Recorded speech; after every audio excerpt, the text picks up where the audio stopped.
दोस्तों, अगर आप भी जडेजा और विराट को शानदार खिलाड़ी मानते हैं तो वीडियो को लाइक जरूर कीजिएगा। दोस्तों, फाइनल की जंग में हुआ ऐसा घमासान अभी भी सदमे में पूरा क्रिकेट जगत। तो आखिर कैसे गिल के साथ हुई बेईमानी और उनका बदला लेते हुए भारतीय टीम ने कैसे मचाया तांडव, ऑस्ट्रेलिया के मुंहतोड़ जवाब देते हुए कैसे इंडियन टीम इतिहास रचने में बेहद करीब पहुंची, कोहली के बल्ले ने कैसे रुलाए ऑस्ट्रेलिया को खून के आंसू, इस रोमांचक मुकाबले के चौथे दिन की पूरी हाईलाइट हम आपको दिखाने जा रहे हैं। लेकिन उससे पहले आपको क्या लगता है कि विराट कोहली और रविंद्र जडेजा में कौन सबसे बेहतरीन खिलाड़ी है? नीचे कमेंट करके जरूर बताएं। दोस्तों, चौथे दिन ही मुकाबले में अपना कब्जा जमाने के इरादे से उतरी ऑस्ट्रेलिया के लिए तूफानी जरूर शुरुआत करने के इरादे से कैमरन ग्रीन के साथ मार्नस लबुशेन की जोड़ी मैदान में उतरी। इन दोनों के कंधों पर भारतीय तेज गेंदबाजों के आक्रमण से बचते हुए रन बनाने का बहुत बड़ा दारोमदार था, लेकिन उनका यह प्लान लंबा नहीं चल सका। तीसरे ओवर में उमेश यादव ने टीम इंडिया को शुभमन की शुरुआत दिलाई और उन्होंने सबसे बड़ी मछली मार्नस लबुशेन को स्लिप में खड़े चेतेश्वर पुजारा के हाथों कैच आउट करवाकर भारत को पहली सफलता दिलाई। लबुशेन 41 रन की बेहतरीन पारी खेलकर वापस लौटे। जी हां दोस्तों, उमेश की बदौलत भारतीय टीम ने बेहतरीन शुरुआत की थी। अब पूरे भारतवर्ष में नई उम्मीद जिंदा हो गई थी कि टीम इंडिया फाइनल को अपने नाम कर सकती है, क्योंकि 124 रनों पर आधी ऑस्ट्रेलियाई पारी पवेलियन में थी। जीत की नई किरण नजर आने लगी थी। अब उनके आउट होने के बाद बल्लेबाजी करने आए थे एलेक्स कैरी, जिन्होंने आते ही चौके से अपना खाता खोलकर अपने तेवर टीम इंडिया को दिखा दिए थे। धीरे धीरे इन दोनों बल्लेबाजों ने भी अपने हाथ खोलने शुरू कर दिए, जहां गेंद और बल्ले के बीच जबरदस्त घमासान देखने को मिल रहा था। दोस्तों, इन दोनों ने आक्रामक रुख अपनाया। ऐसे में तेज गेंदबाजों की पिटाई होते देख रोहित ने अपने तुरुप के इक्के रविंद्र जडेजा का रुख किया और इस गेंदबाज ने आते ही अपना जादू दिखा दिया था। आपको बता दें, जडेजा की घातक गेंद स्टंप के बाहर पिच हुई, जिस पर ग्रीन कुछ समझ पाते उससे पहले ही उनके तीनों विकेट उखड़ चुके थे और रविंद्र जडेजा ने एक बार फिर ग्रीन का विकेट चटकाकर भारतीय टीम को मुकाबले में बराबरी पर लाकर खड़ा कर दिया था। ग्रीन ने 25 रन बनाकर वापस लौटे थे। उनके आउट होने के बाद मैदान में शुरू किया और लंच तक टीम इंडिया को कोई और सफलता हासिल नहीं होने दी। जी हां दोस्तों, दिन के पहले सेशन में ऑस्ट्रेलिया ने 6 बल्लेबाजों को गंवाने के बाद 201 रन बनाए थे और भारतीय टीम पर उनकी बढ़त 374 रनों की हो गई थी, जो भारत के बिल्कुल भी अच्छे संकेत नहीं थे। लंच के बाद जब दोनों टीमें वापस आई तो भारतीय टीम ऑस्ट्रेलिया को जल्द से जल्द समेटना चाहती थी, लेकिन एलेक्स कैरी ने 140 करोड़ भारतीयों की आंखों में आंसू लाते हुए भारतीय टीम के खिलाफ अपने करियर का पहला अर्धशतक जड़ा, वो भी इतने अहम मौके पर। दूसरी तरफ मिचेल स्टार्क उनकी बखूबी साथ निभा रहे थे।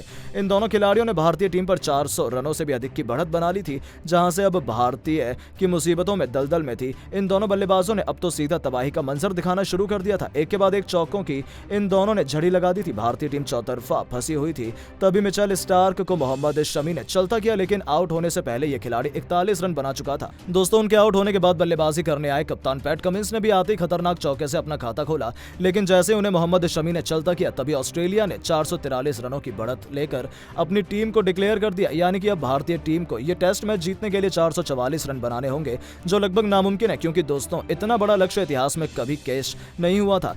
ऐसे में दोस्तों, इतिहास के पन्नों को पलटने के लिए कप्तान रोहित शर्मा के साथ शुभमन गिल की जोड़ी मैदान में उतरी। ये दोनों तो सिर पर कफन बांध कर आए थे। 1 जून से ही रोहित ने आक्रमण करना शुरू कर दिया। दूसरी तरफ से गिल भी खतरनाक फॉर्म में लग रहे थे। देखते ही देखते 7 ओवरों में ही टीम इंडिया ने T20 की रफ्तार से 40 रन बना लिए थे। लेकिन दोस्तों, तभी कुछ ऐसा होता है जिसने पूरे क्रिकेट जगत को विवादों के बीच लाकर खड़ा कर दिया।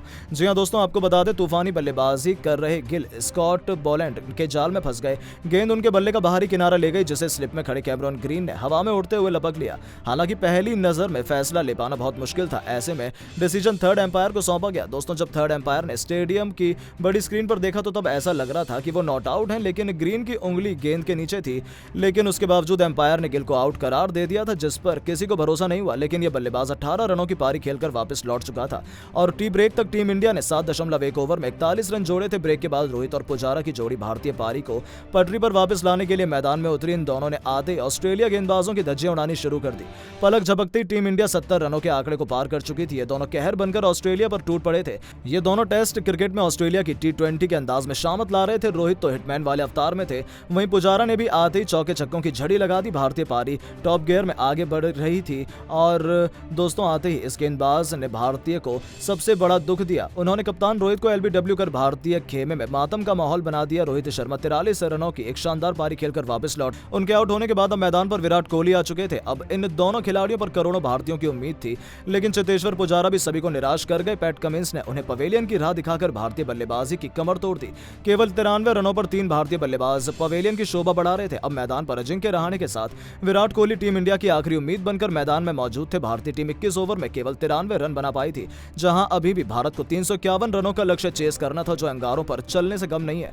यानी कि आखिरी दिन रोमांच की सभी हदें पार होंगी। लेकिन दोस्तों, अगर आप भी मोहम्मद सिराज और रविंद्र जडेजा को बेहतरीन गेंदबाज और रोहित शर्मा को खतरनाक बल्लेबाज मानते हैं तो इस वीडियो को लाइक जरूर कीजिएगा। दोस्तों, एलेक्स कैरी की विस्फोटक बल्लेबाजी के बाद आया भारतीय गेंदबाजों का वापसी के साथ तूफान। जी हां दोस्तों, वर्ल्ड टेस्ट चैंपियनशिप के फाइनल मुकाबले के चौथे दिन एलेक्स कैरी की तूफानी बल्लेबाजी के बाद भारतीय गेंदबाजों ने अपनी घातक गेंदबाजी से ऐसा कोहराम मचाया जिसके सामने ऑस्ट्रेलियाई बल्लेबाज ताश के पत्तों की तरह उड़ गए थे। तो आखिरकार कैसे एलेक्स कैरी की तूफानी पारी के बाद भारतीय गेंदबाजों ने बेहतरीन गेंदबाजी कर मुकाबले में रोमांच पैदा किया, ये तो हम आपको बताएंगे ही। साथ इस रोमांचक मुकाबले की पूरी हाईलाइट का वीडियो भी हम आपको दिखाने वाले हैं, तो वीडियो को एंड तक जरूर देखिएगा। लेकिन उससे पहले आपको क्या लगता है, रविंद्र जडेजा, मोहम्मद सिराज और मोहम्मद शमी में कौन बेहतरीन गेंदबाज है? हमें अपने जवाब कमेंट में जरूर बताइए। दोस्तों, भारत और ऑस्ट्रेलिया के बीच इंग्लैंड के ओवल मैदान पर वर्ल्ड टेस्ट चैंपियनशिप का फाइनल मुकाबला खेला जा रहा है, जहां पर इस मुकाबले में भारतीय टीम के कप्तान रोहित शर्मा ने टॉस जीतकर पहली गेंदबाजी करने का फैसला किया, जो कि बिल्कुल गलत साबित हुआ,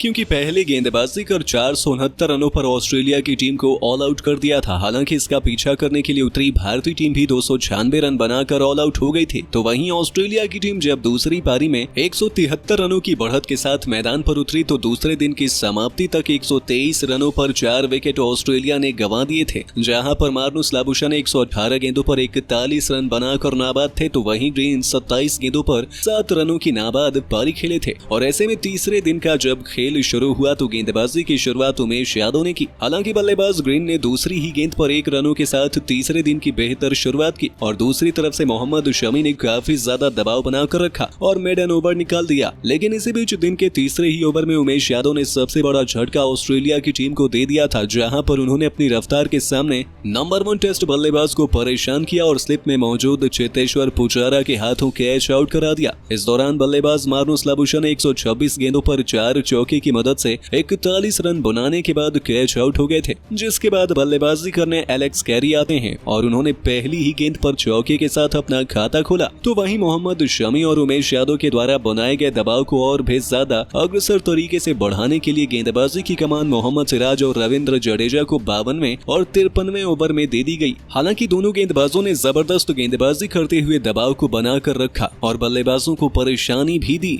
लेकिन इसी बीच 63वें ओवर में आखिरकार रविंद्र जडेजा ने अपने फिरकी के जादू से ऑस्ट्रेलिया की टीम का सबसे महत्वपूर्ण विकेट गिरा दिया। जी हां दोस्तों, इस दौरान रविंद्र जडेजा ने कैमरन ग्रीन को अलग अंदाज से क्लीन बोल्ड कर दिया था और ग्रीन बॉल को डिफेंड करने लगे थे, लेकिन गेंद दस्तानों में जाकर जमीन से टकराते हुए बेल्स में लगती है, जिसके चलते बल्लेबाज को अपनी पारी समाप्त यहीं पर करनी पड़ी। और ऐसे में इस दौरान कैमरन ग्रीन 95 गेंदों पर 4 चौके की मदद से 25 रन बनाने के बाद क्लीन बोल्ड हो गए थे, जिसके बाद बल्लेबाजी करने मिचेल स्टार्क आते हैं। तो वहीं 64वें ओवर में ऑस्ट्रेलिया की लीड 350 के पार पहुंच गई थी। तो वहीं 65वें ओवर में मिचेल स्टार्क ने 2 रनों के साथ अपना खाता खोला। हालांकि एलेक्स कैरी के साथ उन्होंने टीम को संभाला और 69वें ओवर में 200 रनों का आंकड़ा पार किया।